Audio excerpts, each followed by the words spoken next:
Good morning, everyone. Andrew Marquis, the MarquisTeam.com, CrossCountry Mortgage. It is Monday, April 1st, April Fool's Day.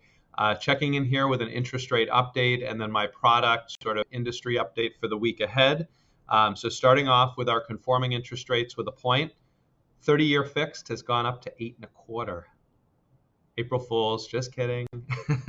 Rates continue to trade in a narrow range. I would say generally they are going lower, but it's very, very slow.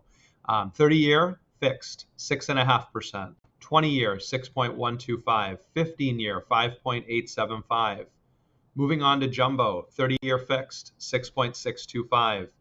10-year arms, 6.25, and 7-year arms, 6%. A lot of people ask, is jumbo rates lower, is conforming rates lower? Generally, they're about the same. They're trading in a very narrow range similarly.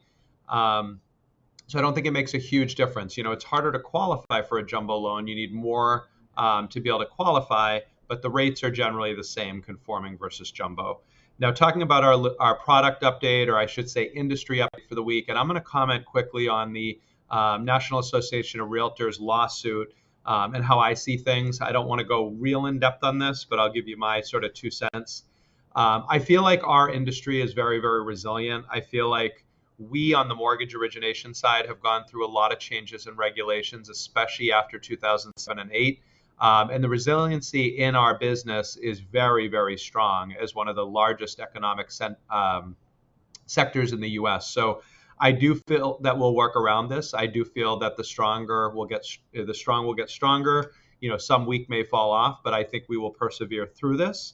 I can get more in depth one about why I feel that way. But talking a little bit about that, buyers agents are critical to our process. They are absolutely critical. And I would say without that representation, buyers are lost. They don't know where to get started. Yeah, they can look online, but do they really know what they want? Are they really able to structure a competitive offer in a market that's as competitive as our Boston market is? Are they really going to come to terms with a seller without an agent in between to remove the emotion from the process, to keep the process on task, to meet all those milestones in the process? So just consider that. I think buyer agency is critical to this business, and I think it's what keeps our business going and keeps people making wise investments for the long haul. And it's such a huge investment. Why go into that without buyer agency? So I also have a lot of agents reaching out to me like, hey, are you able to add the buyer's agent fee into the purchase price? Can we finance it in?